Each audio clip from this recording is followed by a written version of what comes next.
Chaque année, les forces armées britanniques présentent un grand show diffusé en direct à la télévision. Tableaux historiques, parades et séances de dressage s'enchaînent à un rythme trépidant. Entre chaque numéro, un animateur et parmi eux, Anthea Turner.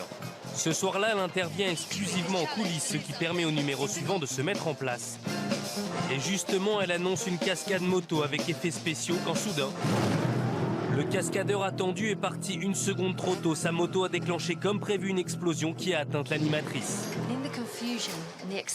le monde était excité et sous pression à cause du direct. Le signal que l'on m'a donné pour que je commence à parler a été confondu par le motard avec son signal de départ. C'est en fait son pied qui m'a poussé et l'explosion a eu lieu.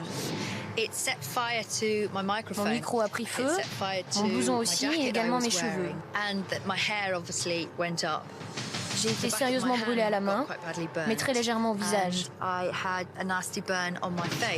Pendant que le spectacle continue, Anthea est évacuée. Elle se dit aujourd'hui qu'elle a eu beaucoup de chance. Dieu merci, j'étais assise à cet endroit.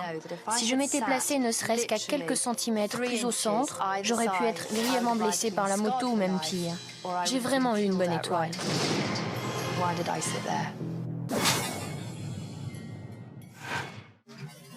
Exhibition de dragster sur le circuit de Darlington en Caroline du Sud. Maintenant, vous allez assister à une tentative de record de vitesse. Au volant, Peter Berner, 20 ans de carrière.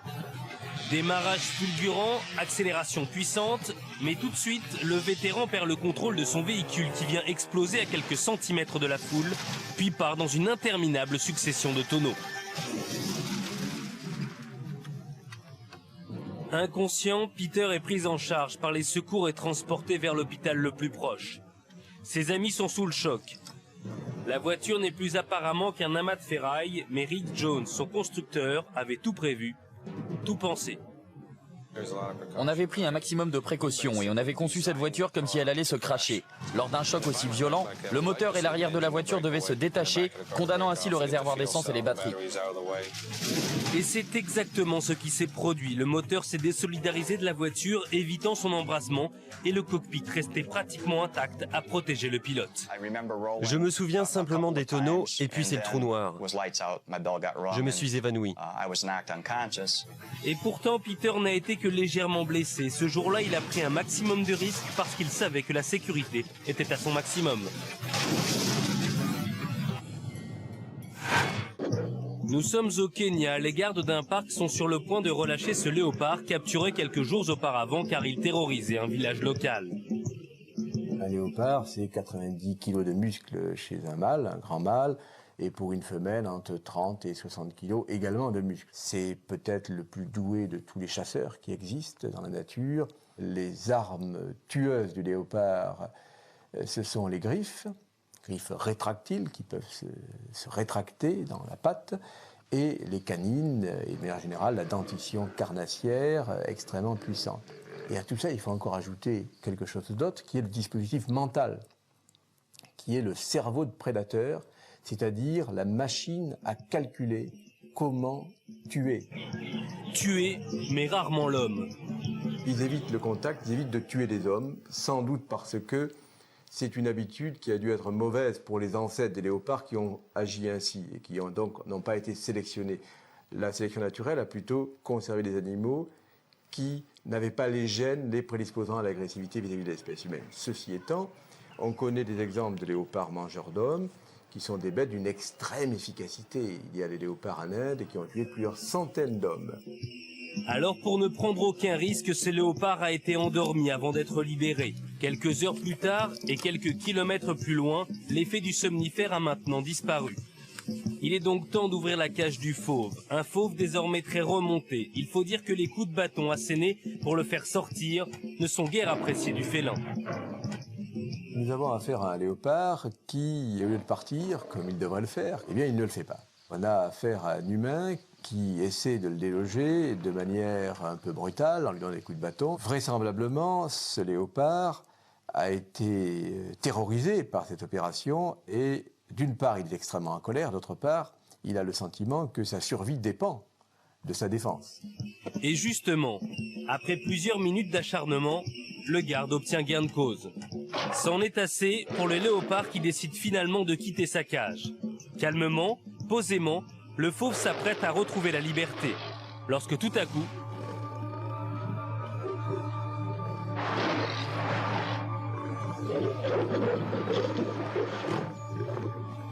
Cet animal a estimé que c'était pour lui une question de vie ou de mort. Il fallait qu'il vienne à bout de son agresseur, sans quoi il risquait de périr. Il est clairement décidé, lorsqu'il sort de la cage, à aller régler son compte avec son agresseur. On peut aussi penser qu'il s'agit d'un geste d'extrême colère qui fait que cet animal va céder en quelque sorte à la colère plutôt qu'à l'efficacité de la fuite. Ce qui est sûr, c'est que ce léopard-là n'a absolument pas l'intention d'utiliser cet humain comme une proie et de le manger. Ce qui est certain également, c'est que la vitre du véhicule est bloquée, impossible de la remonter. Le garde est donc pris au piège, un garde qui n'a pas su anticiper. Cet animal a un peu prémédité son geste, un petit peu comme pourrait le faire ou l'avoir fait un prisonnier dans une prison en se disant « si mon gardien rentre, je me mettrai à gauche de la porte, je prendrai un morceau du lit pour lui taper sur le crâne ». Clairement, cet animal est capable de préméditation. Seule défense face au coup de griffe qui aurait pu s'avérer mortel, les mains et les pieds. Autant dire pas grand-chose. Et le résultat le voilà, de profondes entailles à la tête et aux bras, mais rien d'irréversible. Le garde s'en sort bien. Quant au léopard, il est déjà loin. Il a regagné la savane, libre et certainement pleinement satisfait de sa petite revanche. Dressée sur le piton de Corcovado, la statue du Christ rédempteur surplombe la métropole de Rio de Janeiro depuis 68 ans. À l'aube, un base jumper de nationalité australienne, Felix Baumgartent, va se lancer à l'assaut de cette gigantesque sculpture. Armé d'une arbalète, il vise le bras du Christ pour passer un câble autour de celui-ci. Grâce à lui, il va pouvoir escalader et atteindre le sommet de ce promontoire symbolique. Il boucle le mousqueton qui relie son harnais de sécurité au filin et sa voile sur le dos, il commence une ascension de 38 mètres. Le jour se lève et il lui faut faire vite car le base jump est interdit par la loi. Si la police le repère, il peut être interpellé. Félix a touché au but. Agenouillé sur le bras de la statue, il se débarrasse de son équipement d'alpiniste. Dernier regard sur le précipice, ultime moment de concentration. Personne n'avait jamais tenté un tel saut. Et c'est parti. Un plongeon de près de 750 mètres au-dessus de la ville, encore endormi. Un fantastique survol de la baie de Guanaraba, un saut inoubliable pour le jeune Australien. Après quelques instants d'extase, le base jumper atterrit déjà.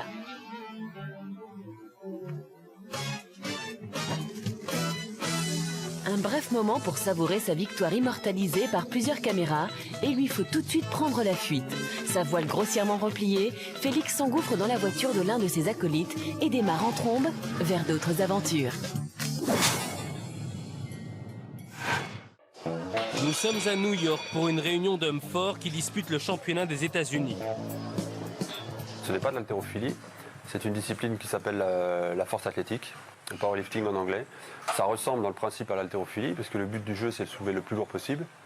Mais contrairement à l'haltérophilie, nous avons 3 mouvements à réaliser. Le squat, qui est une flexion de jambes avec charge, le soulevé de terre ou encore le développé couché, discipline où les poids levés, couchés sur un banc, sont impressionnants. Au-dessus de 100, c'est déjà lourd. Au-dessus de 200, il y a déjà plus grand monde. Et effectivement, arriver à 250, ça devient des barres très très lourdes. Je crois que le record du monde est autour des 300 kg. Mais effectivement, il faut avoir une morphologie qui s'y prête, à savoir des cages thoraciques importantes souvent et des bras assez courts et assez volumineux. Et c'est exactement le cas de cet athlète vêtu de vert engagé dans l'épreuve américaine Aaron Lawrence. Poids de sa barre, 250 kg. Concentration, préparation, attention, action.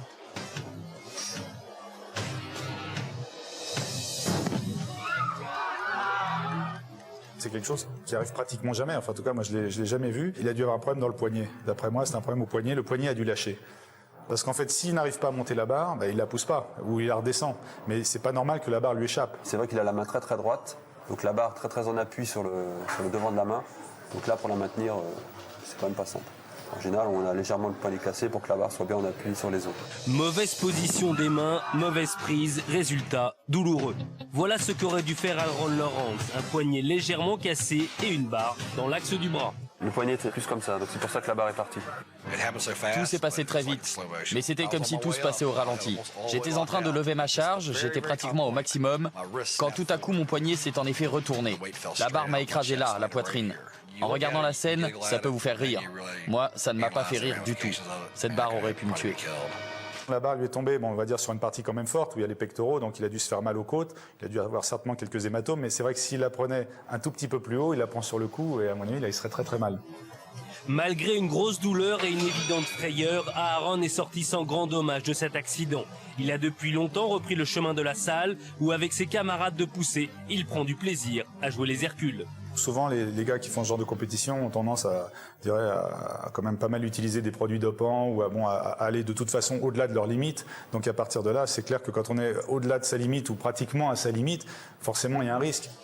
Aaron Lawrence, en arrivant dans ce championnat, n'imaginait certainement pas l'ampleur de ce risque. Pour un athlète capable de soulever plus de 2 fois son poids, une barre de 250 kg n'aurait dû être qu'une formalité.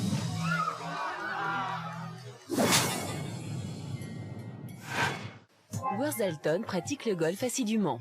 Ce joueur de très bon niveau, il a 20 de handicap, n'est pas tout à fait comme les autres. Worth est non-voyant, il a perdu la vue il y a plus de 19 ans. Et ce jour-là, au cours d'un tournoi amateur, Worth va réaliser quelque chose de tout à fait extraordinaire. Sur un par 3, il va rentrer la balle du premier coup. Les spectateurs se précipitent vers lui. Ce coup magique, ce one-shot est historique. Mon coach m'a positionné, le trou était à 110 mètres. Il y avait un plan d'eau entre le départ et le green. La foule était silencieuse et je me suis dit que le vent avait poussé ma balle droit dans l'eau. Et puis j'ai entendu tout le monde hurler et je n'ai pas compris pourquoi.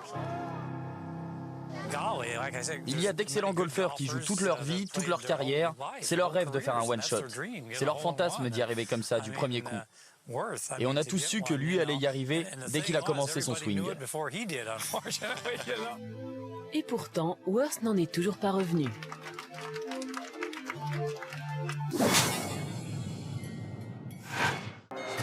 C'est une intervention de routine pour ces policiers new-yorkais. On leur a signalé un dégât des eaux dans cet immeuble et la fuite provient d'un appartement inoccupé. Ou presque. En rentrant dans la salle de bain inondée, les officiers Tony San Pietro et Mario Zorovic sont tombés nez à nez avec un boa constrictor. À l'aide d'une gaffe, ils s'emparent du reptile et l'emprisonnent dans une poubelle. Mais il y a un second locataire, un boa encore plus énorme que le précédent. Et celui-ci n'a pas du tout envie d'être capturé. Il résiste comme il peut, mais en dépit de ses ondulations intimidantes et d'une dernière tentative de fuite, il rejoint malgré tout son congénère. Les 2 redoutables serpents sont désormais neutralisés. Une dernière inspection et une nouvelle surprise. Cette fois-ci, c'est dans la cuisine et il s'agit d'un iguane qui, bien que peu coopératif, va à son tour déménager. Mais les policiers n'en ont pas encore terminé et vont devoir à nouveau affronter une étrange créature, elle aussi pensionnaire, de cette arche de Noé urbaine.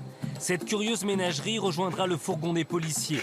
Direction le commissariat jusqu'au retour de son propriétaire. Il y avait des cages grandes ouvertes au milieu de l'appartement et les animaux s'en étaient échappés. Alors on a bien regardé partout, on a tout fouillé minutieusement, car on s'attendait à trouver quelque chose d'encore plus terrifiant. Mais cette fois, c'était terminé. Finalement, ce qui n'était qu'un banal problème de tuyauterie s'est transformé pour ces policiers en un véritable safari. Wayne Handley est un as de la voltige aérienne. Depuis près de 40 ans, il se produit dans tous les meetings, dans tous les shows et totalise 23 000 heures de vol sans le moindre incident. Détenteur de nombreux records, le Californien est unanimement respecté par la profession. Aujourd'hui, il participe à un spectacle organisé sur l'aéroport de Salinas. Aux commandes de son avion, un monomoteur de type Raven, Wayne exécute plusieurs acrobaties quand soudain, le pilote semble avoir un problème. Seule explication, une panne de moteur. Son appareil pique du nez vers le sol, une chute vertigineuse que rien ne semble pouvoir arrêter. L'avion s'est écrasé sur le tarmac. Tout de suite, les équipes de secours se précipitent vers les décombres. arrose l'appareil pour éviter qu'il ne s'embrase et découvre dans la carlingue Wayne Handley, grièvement blessé, mais vivant. Quelques mois plus tard, parfaitement rétabli, le pilote revient sur cet incroyable crash. Mon avion a dégringolé d'environ 1500 mètres par minute, ce qui concrètement représente 100 km/h. L'impact a été terrible. Et même si tout a été très vite, Wayne se souvient parfaitement de ce qu'il a ressenti lorsque son avion est devenu incontrôlable. Je n'ai pensé qu'à survivre et j'ai pensé aussi à ma famille. Je n'ai pas regardé les écrans de contrôle, je n'ai pas cherché la panne, j'ai juste utilisé mon instinct. Et c'est ce formidable instinct qui lui a permis de redresser son avion juste quelques secondes avant l'impact. Un réflexe qui lui a sauvé la vie ce jour-là.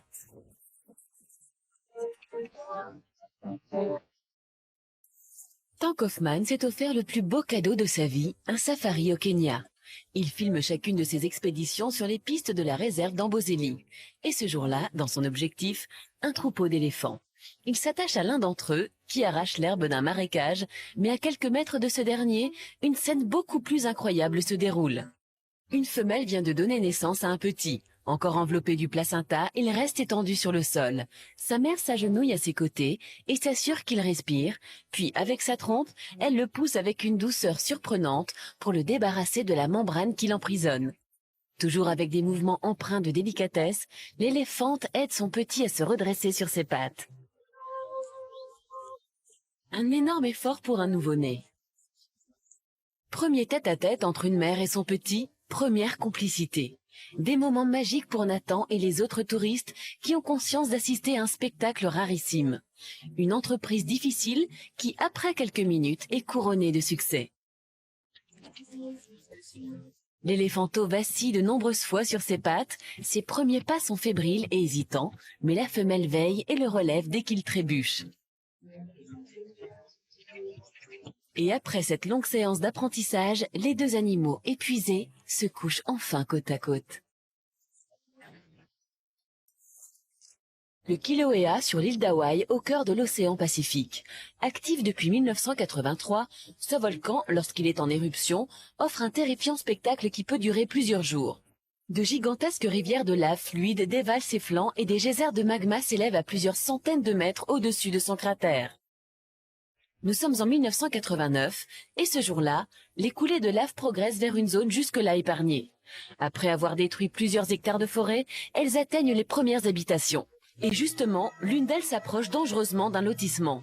Au contact de l'air, la lave a pris une teinte grise, s'est transformée en une épaisse croûte sous laquelle la température est de 600 degrés.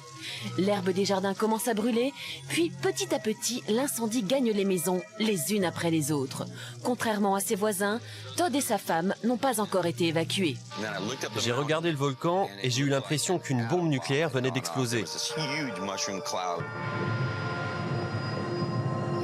On pouvait voir ça à des kilomètres à la ronde. C'était une éruption effrayante et à ce moment-là, j'ai compris que nous étions en danger. En attendant les secours, Todd, impuissant, filme l'avancée inexorable de la croûte brûlante. C'est maintenant son jardin qui est dévoré par les flammes. Des flammes qui vont très vite prendre d'assaut sa propre maison.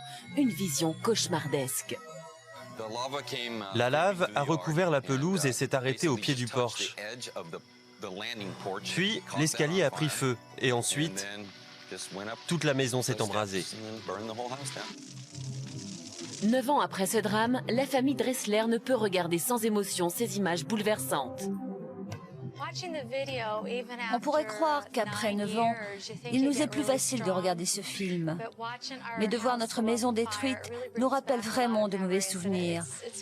Ça m'impressionne encore. Aujourd'hui, à la place du lotissement, il n'y a plus aucune trace de vie. Seuls d'énormes rochers noirs barrent l'horizon. Les Dressler vivent à plusieurs kilomètres de cette zone sinistrée, bien loin des colères du volcan. Nous sommes en Arizona, un état du sud-ouest des États-Unis, aussi grand que la moitié de la France. Près de la capitale Phoenix, une tempête progresse rapidement. Des vents soufflant à près de 100 km/h soulèvent le sable, le ciel s'obscurcit et les automobilistes sont contraints à rouler au pas et à allumer leurs phares, comme s'il y avait un épais brouillard. La capitale est plongée dans la pénombre, les avions sont cloués au sol. Ce phénomène résulte de la rencontre entre une masse d'air chaud et une masse d'air froid, créant une dépression comblée par des vents dont la force va aspirer le sol vers le ciel. Ces images prises d'un hélicoptère permettent de voir l'étendue du front de la tempête, longue de 32 km et haute de près d'1 kilomètre. Nous sommes sur les rives du lac Michigan où un vacancier, Ross Masden, va découvrir pour la première fois les joies du parachutisme ascensionnel. Sa femme et son fils ont déjà pris place dans le bateau qui va le tracter. Il filme les derniers préparatifs. Ross a enfilé son équipement et s'est mis en position sur la berge et c'est parti. Mais Ross a décollé totalement de travers et a malencontreusement percuté un ponton à proximité. Comble de la malchance, un panneau publicitaire coiffait l'extrémité de la plateforme en bois et c'est là que Ross a terminé son bref envol. Étourdi mais surtout déçu, le néophyte regagne la terre ferme. Sur le coup, ça m'a fait très mal. J'ai atterri la tête la première dans le panneau. Et puis, il y avait un boulon qui traînait sur le ponton et qui m'a égratigné le bras et la jambe. Mais je n'ai rien eu de cassé. Un baptême de l'air totalement raté mais qui n'a pas du tout découragé Ross. Les autres plaisantaient en me disant « Tu veux le refaire? On te remonte là-haut ?» Et j'ai dit « Ok ». Difficile à croire, mais il va retenter l'expérience. Tout le monde est installé dans un endroit un peu plus dégagé et cette fois c'est un succès. Et à voir son sourire, il y a vraiment pris du plaisir. Ce corps d'athlète est celui du plus grand champion de plongeon de tous les temps. À 2 ans, il nage, à 5 ans, il plonge du tremplin de 3 mètres. L'Américain d'origine grecque, Greg Louganis, est le maître de sa discipline. Greg Louganis, c'est typiquement le genre d'athlète qui exaspère ses adversaires. Il gagne tout le temps. C'est un peu le Carl Lewis du plongeoir, il est invincible. Greg Louganis est un métronome avec une régularité déconcertante. Il répète inlassablement ses figures et le résultat est systématiquement le même. Il faut savoir qu'entre 1982 et 1987, Greg Louganis a remporté 19 victoires consécutivement. C'est pour ça qu'en arrivant aux Olympiades de 88, il est double champion olympique et double champion du monde. Autant dire que c'est le grand favori des Jeux Olympiques de Séoul, sauf accident. Et justement, piscine de Séoul, septembre 1988, Louganis exécute son fondamental qui est de régler dès le départ du plongeon la distance d'impact à l'entrée à l'eau par rapport au plongeoir. Parce qu'il faut bien comprendre que pendant la phase aérienne, le plongeoir... C'est donc un mauvais départ qui est à l'origine de cet accident. En réalité, l'élan n'est pas assez haut. Là, on voit bien pendant la phase de descente du saut d'appel qu'il y a un déséquilibre vers l'arrière, un pilotage de Formule 1, mais un pilotage de son corps engagé dans l'espace. Tout se joue au 10e, voire au 100e de seconde. Avant d'arriver à ce niveau de compétition, ça correspond à 6 heures d'entraînement par jour pendant des années et des années. Une Louganis, lui, est blessé. Quant aux notes qui vont de 0 à 10, elles sont désastreuses. À ce moment précis, il est éliminé des Jeux Olympiques. Il faut savoir que ce saut, c'est le 9e des 11 sauts de qualification. Étant donné qu'il a complètement raté ce saut, il a donc hérité d'une très mauvaise note. Il lui reste donc 2 sauts pour se qualifier pour la finale.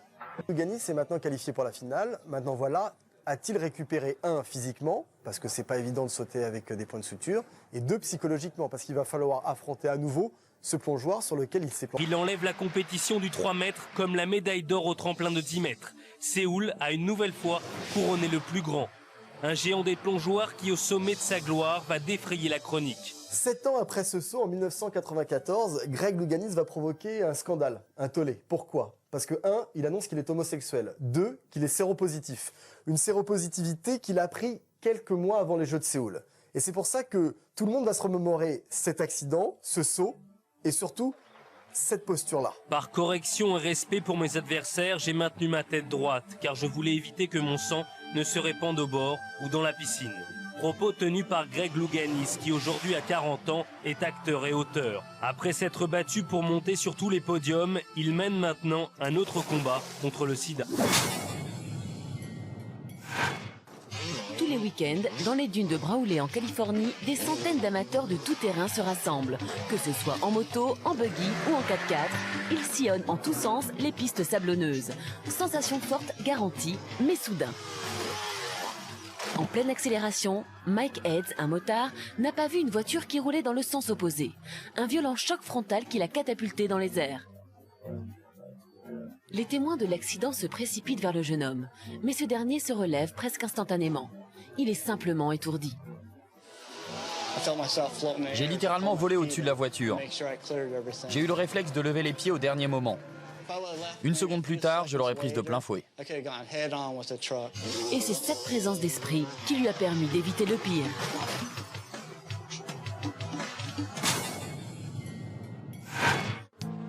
Dr Gary, un apiculteur pas comme les autres. Depuis 50 ans, cet Américain a la passion des abeilles. À la différence de ses confrères, il ne récolte pas du miel, mais plutôt des trophées. En effet, Norman Gary élève des abeilles pour la publicité, le cinéma et d'autres spectacles en tout genre. Il apprécie également les records. Aujourd'hui au programme, séance de camouflage. Norman couvre son assistant de 300 000 abeilles, record du monde, et sans une piqûre. L'un des assistants du Dr Gary est recouvert d'un véritable manteau d'abeilles et sans aucune protection puisque les abeilles sont sur son corps directement. Pour réaliser cette sorte d'exploit en quelque sorte, la manière dont le docteur a procédé consistait en fait à capturer la reine qui était au milieu de cet essaim, à l'encager ou à la mettre dans un petit réceptacle que l'assistant porte sur son corps. Et donc les ouvrières, attirées par l'odeur de la reine, viennent s'agglutiner autour de la reine, viennent la protéger et finissent par recouvrir le corps de l'assistant. Un assistant qui n'encourt que peu de risques. Elles ne sont pas du tout dans une période où elles sont en situation d'agressivité ou de défense par rapport à leur nid. Et d'autre part, elles considèrent l'assistant qui reste très immobile et très calme, elles le considèrent en fait comme un support quelconque, comme si elles étaient accrochées à une branche d'arbre. Mais si ces abeilles semblent pacifiques, il ne faut surtout pas les déranger ou avec une extrême délicatesse. Très probablement dans ce cas-là, il a précisément choisi de travailler sur une race d'abeilles qui est particulièrement douce. Et c'est avec cette même race d'abeilles, et il en existe 30 races différentes, que Norman Gary va tester un autre record. Je me suis dit, pourquoi pas les entraîner à faire quelque chose d'encore plus bizarre, comme les faire voler dans ma bouche. Personne n'a jamais fait ça. Le défi donc, placer une centaine d'abeilles dans sa bouche. Pour y parvenir, le Dr Gary a sa méthode. D'abord, il prépare une solution spéciale de sucre et d'eau. Il plonge ensuite une éponge dans la mixture, la place sur sa langue et attend pas bien longtemps. En fait, il détourne le comportement des abeilles qui sont à la recherche de nourriture. On voit qu'il est placé à proximité d'une coupelle de sirop sur laquelle les abeilles sont habituées à venir. Et simplement, il se met à proximité et il va attirer une partie de ces butineuses habituées à venir là, un petit peu plus loin, et en l'occurrence dans sa bouche. Une bouche imbibée de sirop, véritable aimant pour des abeilles qui demeurent menaçantes. Le risque principal lorsqu'on se fait piquer, au-delà de la douleur, c'est le risque allergique. C'est-à-dire qu'en fait, même avec un faible nombre de piqûres, voire même une seule piqûre, quelqu'un qui est très allergique risque de faire un choc anaphylactique, qui est donc une réaction extrêmement violente qui peut conduire à la mort. Et c'est pour cette raison que Norman essaye de minimiser au maximum le danger. Il est clair que lorsqu'il a les abeilles dans sa bouche, il doit rester totalement immobile et de façon à éviter évidemment la moindre excitation des abeilles et surtout le moindre affolement qui entraînerait une réaction en chaîne et des piqûres en chaîne.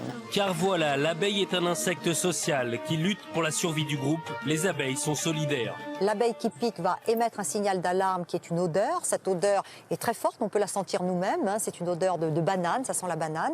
Et lorsque cette odeur est diffusée, elle dit aux autres abeilles il y a danger et les autres abeilles vont à leur tour se mettre à la recherche de l'ennemi potentiel. Et si vous bougez, eh bien à ce moment-là, c'est vous qui êtes l'ennemi et elles peuvent se mettre à piquer. Mais la performance ne s'arrête pas là. Il va falloir désormais maintenir la bouche fermée pendant 20 secondes. Voilà, le temps est écoulé, c'est le moment du décompte. L'une après l'autre, les abeilles sont relâchées dans un tube avant d'être dénombrées. Au total, 109 abeilles, record absolu, record à battre. Mais il y a peu de candidats. Tempête en plein hiver sur cette baie située dans une île au large de la Californie. Des vents violents soufflent et d'énormes vagues déferlent sur la plage. Depuis sa terrasse, Darlene Schmeckpepper filme ce spectacle inhabituel. La mer était très agitée. Certaines vagues faisaient plus de 10 mètres de haut. Un des bateaux au mouillage s'est détaché de son corps mort. Tout de suite, les gardes-côtes se dirigent vers l'embarcation à la dérive. À son bord, Danny Mello, jeune appelé, qui fait ses classes comme sauveteur. Il saute sur le pont et saisit un câble envoyé par son acolyte. Le but de cette opération, remorquer la vedette vers des eaux plus calmes. Malgré la difficulté de l'entreprise, la manœuvre se déroule parfaitement. Mais soudainement, une gigantesque lame vient se briser sur la coque du bateau et le retourne. Derrière son objectif, Darlene est prise de panique. J'étais sidérée. Je ne savais pas quoi penser car je ne voyais plus le garde-côte. Je me demandais où il se trouvait. J'ai pensé qu'il était sous le bateau, qu'il s'était assommé en chavirant. Ces amarres rompues, la vedette est poussée inexorablement vers la plage. Danny n'est plus à bord. Quelques jours plus tard, il raconte. Quand l'embarcation s'est retournée, j'avais les pieds juste au-dessus de la rambarde. Je me préparais à sauter sur notre vedette. J'ai été violemment éjecté. Mais il n'est resté que peu de temps dans l'eau. Ses camarades l'ont vite repéré et lui ont aussitôt porté secours. Après quelques minutes d'inquiétude, Darlene est enfin rassurée. Les gardes-côtes sont enfin rentrés au port et c'est à ce moment-là que j'ai vu Danny avec eux. J'ai compris qu'il l'avait sauvé. Sain et sauf et nullement découragé, la preuve, Danny suit maintenant un entraînement de sauvetage en mer. Il veut devenir garde-côte. St. Bride's, petit port de pêche de l'île de Terre-Neuve sur la côte atlantique du Canada. Laurence Barry et son fils Patrick sont pêcheurs de génération en génération. Autant dire qu'ils connaissent parfaitement la mer. Pourtant, le 23 septembre 1999, voilà ce que voient Patrick, son père et les autres pêcheurs de St. Bride's. Des déferlantes géantes qui s'abattent avec une rare violence sur le port. Ils se pensaient à l'abri, protégés par la digue. Ils n'auraient pas dû. Gert menaçait. Les cyclones les plus classiques prennent naissance par ici, sur l'ouest de la côte africaine. Vous avez l'équateur qui est ici. On va avoir une trajectoire qui va suivre soit comme ceci pour rentrer ici, soit vont remonter un peu plus là sur la partie est des États-Unis. Dans le cas de Gert, ça a été un peu différent. Gert a pris naissance en Afrique et est remonté, a évité les Antilles et est remonté plein nord vers Terre-Neuve. Le cyclone Gert est donc en pleine puissance, ravageant tout sur son passage. Quand un cyclone se produit, il va générer 3 gros phénomènes qui vont faire des dégâts. Le vent, ce qu'on connaît, tout le monde connaît, les grosses quantités de pluie qui vont tomber, donc ça va inonder, et l'onde de tempête. L'onde de tempête, c'est ni plus ni moins que quand le cyclone, c'est une dépression, est au-dessus de la mer, il va faire un peu aspirateur et il va générer sous lui une espèce de dôme d'eau qui fait à peu près 2 à 3 mètres d'épaisseur. Pour des vagues qui peuvent dépasser les 10 mètres. Les vagues aussi importantes ont très certainement été amplifiées par le relief marin. Si vous avez certains reliefs marins très abrupts, les vagues vont perdre de leur intensité, donc vont pas être aussi monstrueuses que là. Et dans d'autres cas, quand le relief marin est beaucoup plus plat, moins accentué, ça risque d'amplifier l'onde de tempête que l'on a avec le cyclone. Et c'est exactement le cas de St. Bride's, port si tranquille, aux eaux si paisibles en temps normal, théâtre aujourd'hui de ravages. Et contre cette nature déchaînée, Patrick, Laurence et l'équipage tentent désespérément de sauver leur bateau. J'ai levé les yeux et l'eau passait par-dessus les rochers. Des vagues de 15 mètres. Mais une vague plus forte a emporté le bateau, on ne pouvait absolument rien faire. Trop tard pour le bateau qui n'est plus que débris, mais il faut maintenant penser à sauver sa peau. Car en effet, emportés par les vagues, Patrick et son père de 74 ans sont dans des eaux glacées. Le pire, c'est qu'on ne savait pas nager. Incapables du moindre geste, tétanisés par le froid et la peur, les Barry auront finalement la vie sauve grâce à leur équipement vestimentaire et une vague qui ramènera Patrick vers le quai. J'ai replongé dans l'eau et j'ai essayé d'attraper mon père qui se trouvait sur le dos. Je ne pensais pas m'en sortir. C'est comme si je m'étais évanoui. Je ne me souviens pas de grand-chose. Les Barry s'en sortiront avec une grosse frayeur, quelques égratignures et l'obligation de retaper leur bateau. Pour eux, comme pour les autres pêcheurs, pas question de renoncer malgré l'étendue des dégâts. C'est des millions de litres d'eau qui tombent, donc des tonnes d'eau qui vont tomber brutalement sur des endroits, sur des cabanes, vont les casser, sur des bateaux, sur des personnes, etc. Donc c'est ça qui va générer beaucoup de dégâts. Les progrès technologiques permettent aujourd'hui aux experts de prévoir les passages de cyclones. De précieuses informations qui malheureusement n'atténuent en rien la puissance des éléments qui transforment en quelques instants un port de carte postale en lieu de désolation. Daryl Hawkes est journaliste. Sur les plateaux de télévision ou derrière la caméra, sa spécialité, c'est le football américain. Ce jour-là, au bord du terrain, il filme une rencontre entre 2 équipes universitaires qui se déroule à Palm Desert. Nous sommes en première mi-temps et les joueurs enchaînent les touchdowns. Après une mêlée, un joueur s'apprête à partir en défense, mais en pleine course, Complètement concentré sur la récupération de la balle, le footballeur vient de heurter violemment le caméraman. J'essayais d'être bien stable, la caméra sur l'épaule. J'entendais la foule qui criait « En défense, en défense !» C'était un superbe match et je voyais que les joueurs remontaient le terrain et se dirigeaient de mon côté. Mais je suivais la balle et puis soudain, boum. Le footballeur m'a percuté de plein fouet. Je me suis aussitôt relevé et tout le monde s'est précipité vers moi en me disant « Ne bouge pas !» Mais la seule chose qui m'inquiétait, c'était l'état de la caméra. Elle vaut vraiment plus cher que moi. Et pourtant, d'un autre angle, on peut constater que la caméra, elle, était bien mieux protégée que Daryl.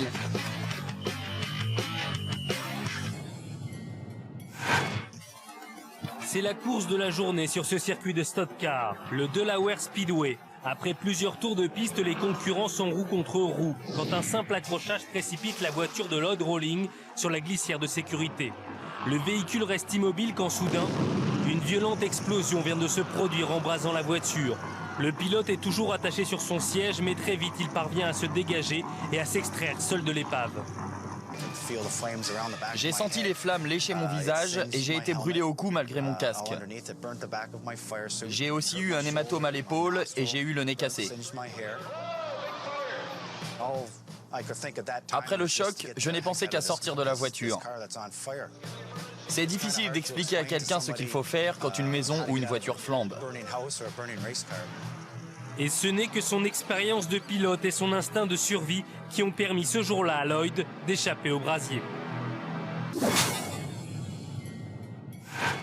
Nous sommes dans un parc animalier en Afrique du Sud où ce jeune chameau, prénommé Humphrey, a vu le jour il y a 2 ans.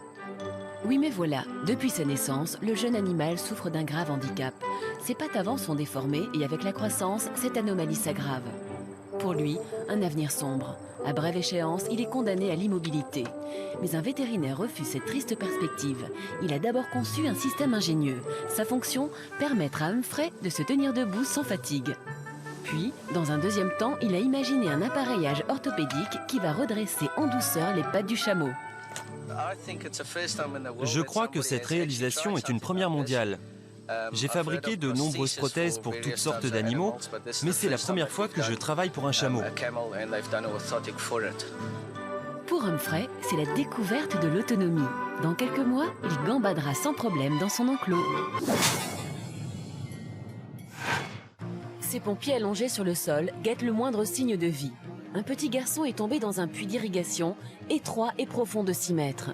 Pour tenter de l'atteindre, les sauveteurs ont creusé cette excavation parallèle. On n'apercevait que sa main au-dessus de sa tête. Lui, on le voyait à peine. Une micro-caméra est descendue dans le trou. Reliée à un écran, elle permet de distinguer nettement le bébé.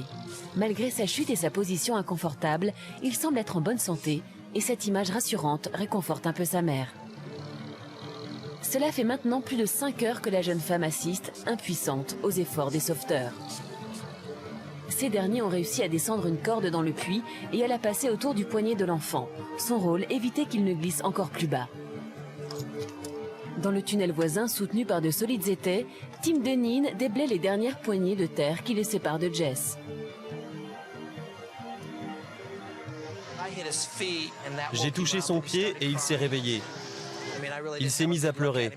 Je ne le voyais pas très bien parce que je ne cessais de creuser pour le dégager et élargir le trou. Je voulais l'attirer vers moi et le sortir par le tunnel. Étant père moi-même, j'étais bouleversé. Vous savez, cet enfant souffrait, mais ses parents souffraient aussi. Enfin, le pompier parvient à saisir le petit Jess. Avec d'infinies précautions, il le délivre de son piège et le remonte à l'air libre. L'enfant est sain et sauf. Quelques mois après, Karen se souvient avec émotion de ses retrouvailles avec son fils. Il a dormi pendant 12 heures. Lorsqu'il a ouvert les yeux, il m'a vu et il a souri. Et là, j'ai su. J'ai vraiment réalisé qu'il allait bien. Bien sûr, le puits a été condamné. Désormais, Jess peut courir dans le jardin en toute sécurité. Saint-Marin, une république de 60 km² située au cœur de l'Italie à une centaine de kilomètres de Bologne. Ici résident 24 000 habitants et parmi eux, un jeune prodige de la moto de vitesse. Manuel Poggiali, c'est une de nos stars à Saint-Marin. Il a 18 ans et ici, tout le monde espère qu'il va devenir un grand champion. Manuel Poggiali, c'est lui, majeur depuis quelques semaines à peine, mais déjà professionnel moto. Je cours en 125 cm3. Tous les pilotes sont bien plus expérimentés que moi, et je le reconnais, ils sont pour l'instant tous meilleurs que moi. Lucide, le petit San Marino. Depuis le début de la saison, ses résultats sont certes prometteurs, mais aucune victoire à son palmarès. Aussi, lorsqu'il se présente en août dernier sur un circuit en République tchèque, il est décidé à frapper un grand coup. Pour moi, cette course était importante. D'abord parce que je voulais absolument réussir cette épreuve, je devais marquer des points au championnat. Mais aussi parce que beaucoup de mes fans s'étaient déplacés pour assister à la compétition. Et ses supporters ne vont pas être déçus, ils ne vont pas assister à une victoire ni à un podium de leur champion préféré, mais à une incroyable séquence. Nous sommes dans le deuxième tour de la séance d'essais qualificatifs. Manuel Poggiali pilote la moto rouge.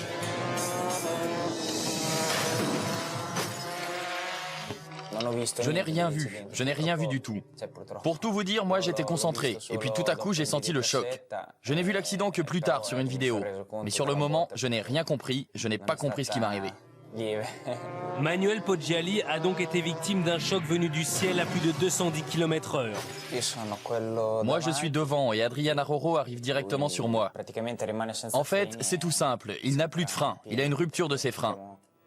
À cette vitesse, il ne peut rien faire. Il me coupe alors la route, me frappe sur le côté. En fait, l'Espagnol a perdu sa trajectoire. L'accident est donc inévitable, mais la victime est étonnamment beau joueur, Poggiali est sport. Je pense que c'est le plus violent de mes accidents. Mais qu'est-ce que vous voulez? Il n'y peut rien et moi non plus. Après la chute, il est venu s'excuser. Il m'a tout expliqué. Je ne lui en veux pas du tout. Sa seule solution, m'a-t-il dit, c'était de me rentrer dedans pour éviter d'aller tout droit. Et, à la vitesse à laquelle il roulait, il se serait méchamment écrasé. C'est sûr, s'il ne me percutait pas, sa chute aurait été très grave. En le ralentissant, je lui ai évité le pire. Ma chance à moi, c'est que c'est lui qui me touche, et non sa moto. Parce que sa moto a vraiment failli me retomber dessus.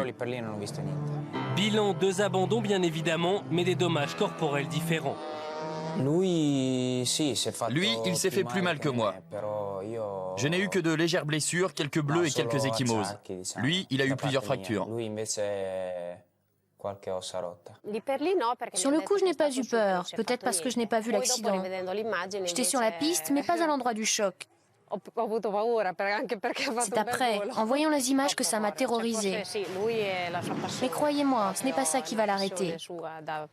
Il aime trop courir, c'est sa passion depuis qu'il est tout petit. Cette mère connaît son fils. Manuel n'a pas éprouvé le moindre sentiment de peur. Aussi, dès le lendemain, il a pris le départ de la course sans appréhension. Il terminera en 12e position. Une modeste place, mais à San Marin, on le sait, Manuel Poggiali a l'avenir devant lui. C'est la journée mondiale sans tabac. Pour l'occasion, des militants vont couper en 2 une cigarette géante dans laquelle sont contenus des ballons remplis d'hydrogène. Ils évoquent la liberté sans nicotine. Une personnalité locale sectionne le symbole, mais soudain, c'est l'explosion. Une étincelle provoquée par le frottement de l'épée a enflammé le gaz volatile qui gonflait les ballons. Plusieurs manifestants ont été légèrement brûlés, mais les dégâts ont été mineurs. Sur place, des secouristes s'activent pour soigner et rassurer les blessés. Cet accident spectaculaire a fait la une des journaux thaïlandais. Cette année-là, la journée mondiale sans tabac a suscité de nombreux commentaires. Mais ce n'était pas ce genre de publicité que recherchaient les organisateurs.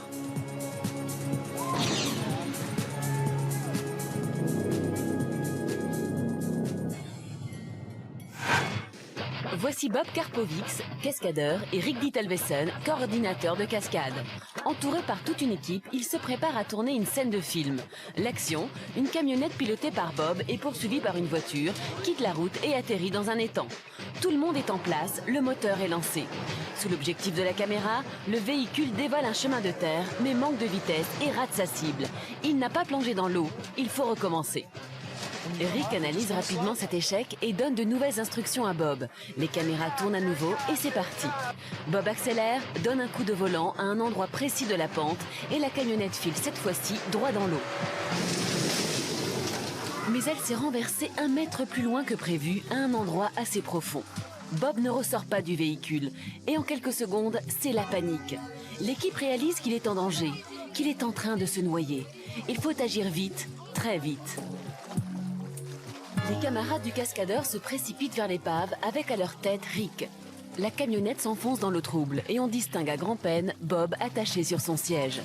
Il se débat désespérément pour se dégager, mais la boucle de son harnais de sécurité est coincée. Cela fait maintenant plus d'1 minute qu'il est dans cette terrible situation. Mais Rick ne se décourage pas et tâtonne sans relâche dans la vase pour couper le harnais. Il y parvient enfin, saisit son ami par la taille et le ramène à l'air libre.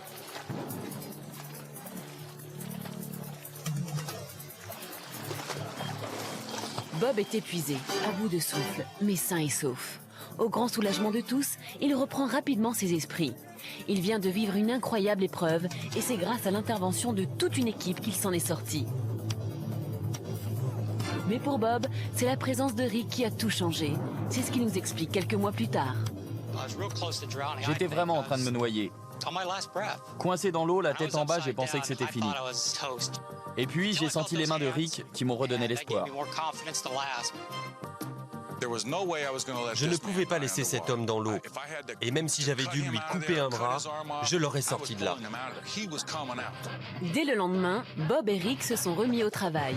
Et cette fois, la cascade a été réussie. Son nom, Dean Potter.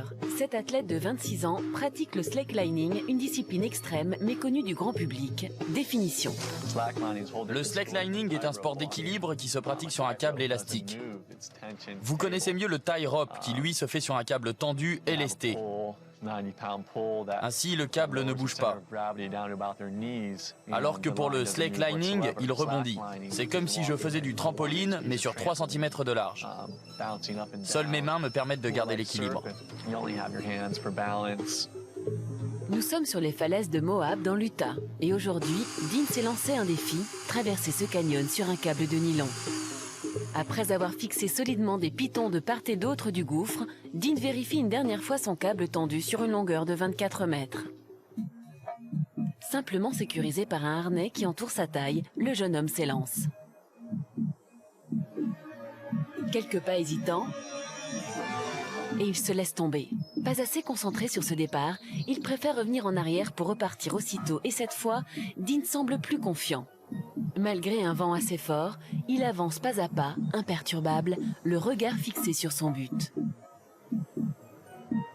Sous ses pieds, un abîme profond de 106 mètres. Le câble élastique oscille légèrement, aucun bruit ne vient troubler le silence.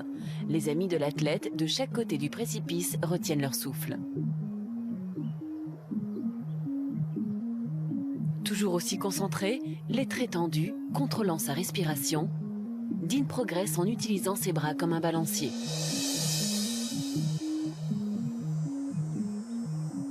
Plus que quelques mètres à parcourir.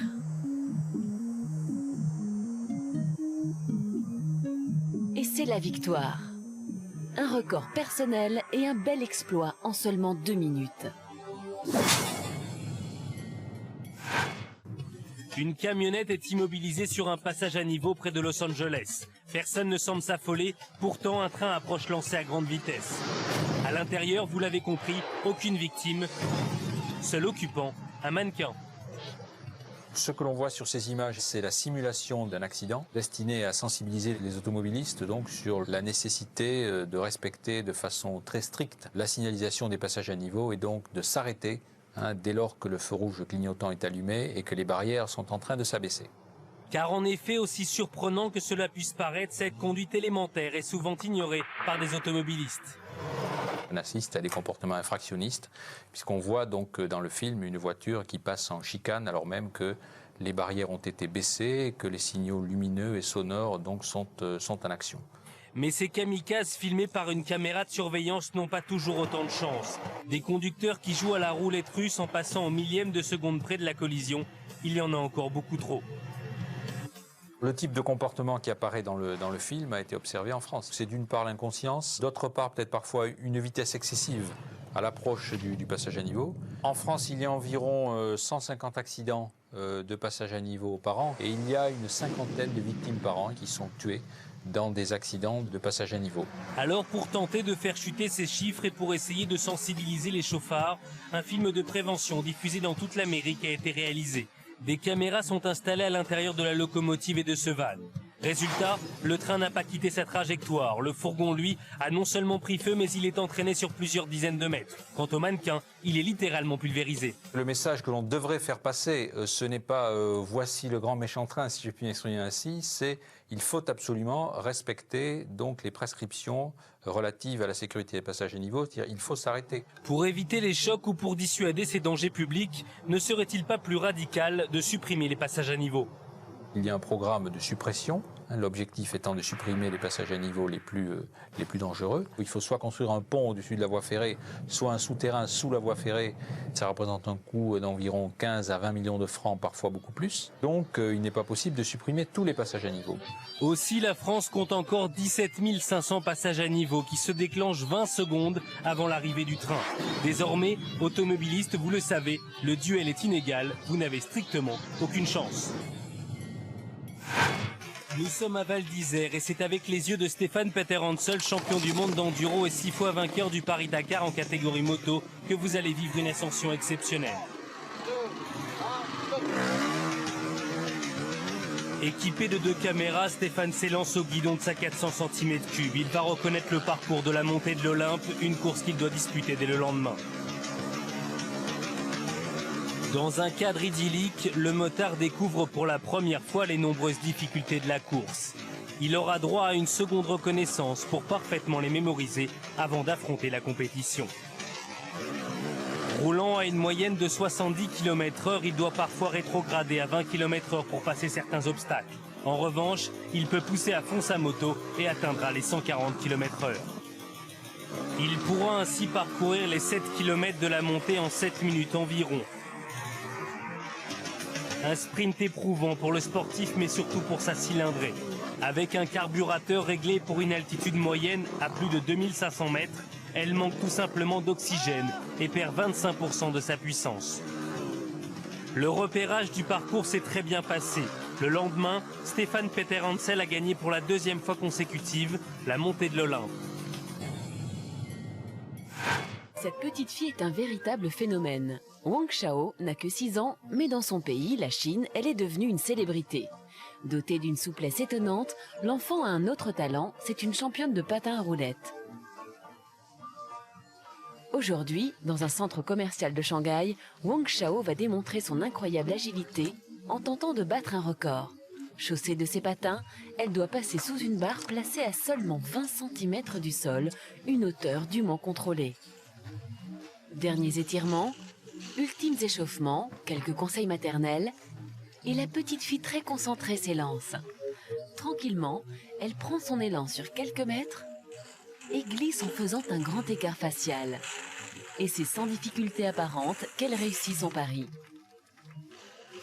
Un exploit surprenant, un record qui n'est pas près d'être battu. Un puma perché au sommet d'un arbre, un animal sauvage de plus de 60 kg en pleine ville, c'est l'inquiétante découverte que font les habitants de cette banlieue de Salt Lake City au saut du lit.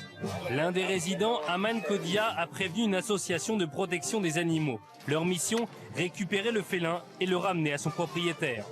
Une opération délicate qui va nécessiter l'intervention d'un tireur d'élite. John Redman, armé de son fusil, se positionne à quelques mètres du refuge du puma. Le vise et du premier coup lui décoche une fléchette anesthésiante. Par précaution, tout le monde recule. Le mammifère s'assoupit et tombe lourdement sur le sol. Mais sa chute le réveille. Il se défend véhément pendant quelques secondes avant de sombrer enfin dans un profond sommeil. Aman Kodia est ravi de cette rencontre insolite. Voir de près un aussi bel animal sauvage, c'était une expérience merveilleuse. C'est une sensation différente quand on le regarde dans un zoo. Il n'est pas dans la nature. C'est vraiment différent quand il est dans votre jardin. Un jardin ce jour-là devenu le théâtre d'une scène surréaliste pour le plus grand bonheur de tous les habitants alentours. Le puma fugueur, totalement remis de sa mésaventure, a retrouvé la tranquillité de son enclos. Cette femelle panda se nomme Sheng Sheng. Depuis 13 ans, elle est pensionnaire du refuge de la province de Sichuan en Chine. Aujourd'hui, cet animal mythique arrive au terme de ses 5 mois de grossesse. Sous les regards de ses soigneurs, elle met au monde son premier petit. Tout de suite après l'expulsion, Sheng Sheng prend délicatement dans sa gueule le nouveau-né, une minuscule créature qui ne pèse que 100 grammes. La femelle panda est une mère remarquable. Pendant 6 mois, elle tient constamment son petit dans ses bras, le nourrit et le protège. Mais le bébé de Sheng Sheng bénéficie, lui, d'une haute surveillance.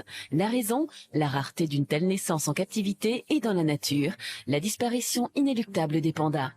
Grâce aux soins prodigués, le petit grandit sans problème et joue toute la journée avec un autre bébé panda. Tous deux sont un véritable espoir pour la survie de leur espèce.